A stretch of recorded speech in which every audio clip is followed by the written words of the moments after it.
Hafide, good afternoon, or actually buenas noches. This is Troy Torres with Kandit News.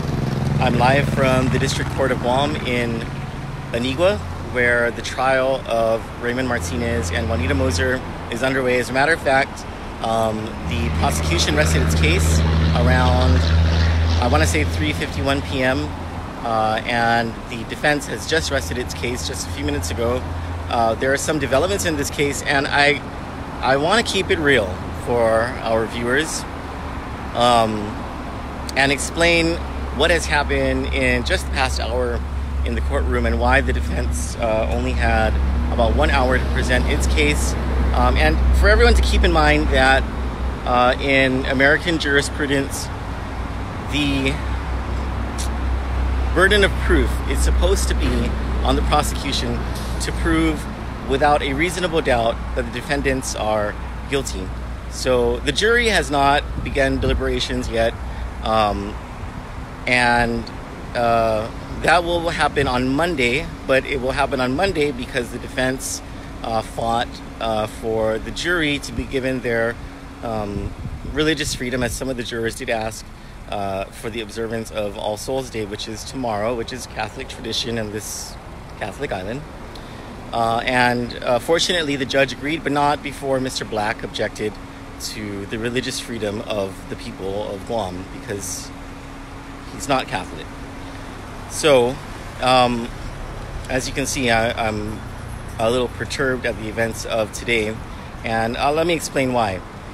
So, after the prosecution, meaning Mr. Black, the Assistant United States Attorney, who has for years has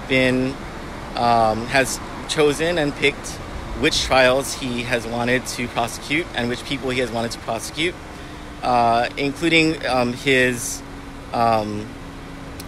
deference of any prosecution of the corruption going on in the Calvo administration right now. Mr. Black has been found to have 3 times during the prosecution side of this trial coached witnesses, which is against the law and has been against the law since for 2 centuries now in the United States. He has been found, he and his star witness have been found to have lied to the court on a couple of instances, and we have reported on that as well.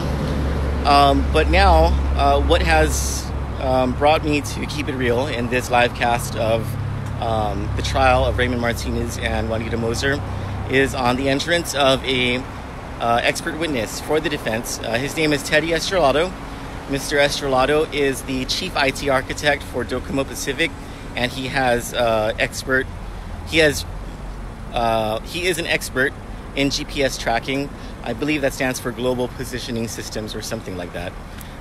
But the weight of his testimony is to go toward the fact that the government, until 2 years after the discovery, or 2 years after the event in question in Torrance, California, the government finally admitted that a GPS tracking device fell off of the car that Raymond Martinez and Juanita Moser were driving on June 4, 2015. It was not admitted into evidence. It was not even admitted to until 2 years later. And it was found out in trial, in the middle of trial, and the prosecutor at the time, Mr. Clyde Lemons, didn't even know about it. The case agent, Mr. Urfil Matsenguian, claims that he did not know about the GPS tracking device, even though in court, Matt Hernandez, the HSI agent from California, said that he told Mr. Matsenguian on the day of that event, June 4, 2015, that there was a GPS tracking device that did not have a warrant on the day that it was installed. So the government has tried to conceal this several times, and so it goes to the evidence that the defense is trying to enter, that this entire thing was a scam, that the defendants were set up, they were entrapped, that there was no conspiracy by the defendants, and in fact that there were no drugs found in that van, and that the government, in its effort to cover everything up, made the entire thing up.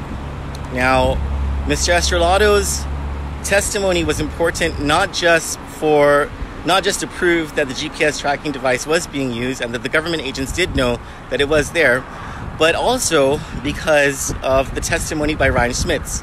Ryan Schmitz was the arresting officer on that day from the city of Torrance. He's a police officer with the Torrance Police Department.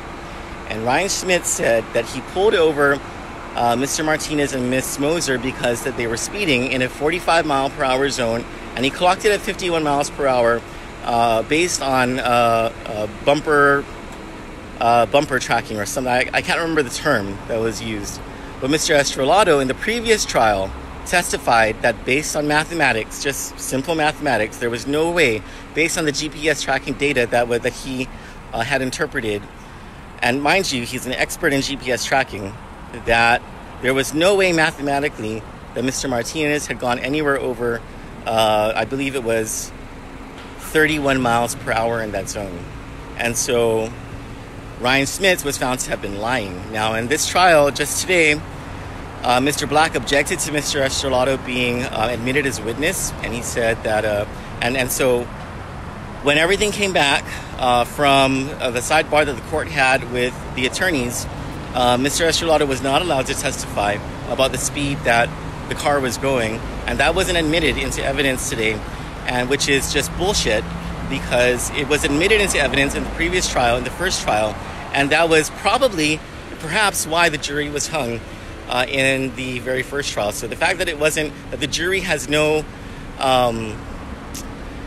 ability to hear that into evidence today is something that is striking for the defense and should be alarming for anybody who's ever accused of a crime, that basically the government can just limit your ability to have a fair trial. But more so, the reason that I am currently very perturbed by the events of today is the line of questioning that Mr. Black answered with Mr. Estrelado that impugned Mr. Estrelado's capabilities and his expert witness testimony. And it was based on the fact that Mr. Estrelado went to George Washington High School, a public school. He questioned Mr. Estrelado's educational experience, and it was based on the fact that he had gone to a public school instead of a private school. Well, Mr. Black, not everybody has the amount of money that you have to send their children to St. John's High School as you have.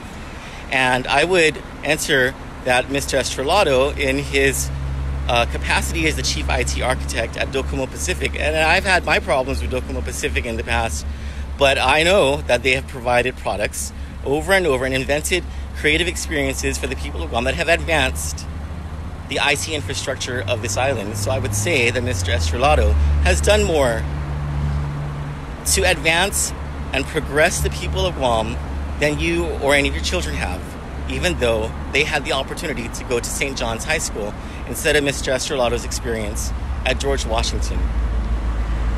This is Troy Torres reporting from Agana, going back into district court where we are currently on a recess. And when we come back, the attorneys are going to talk about jury instructions, and I'm going to be there to cover it. Thank you.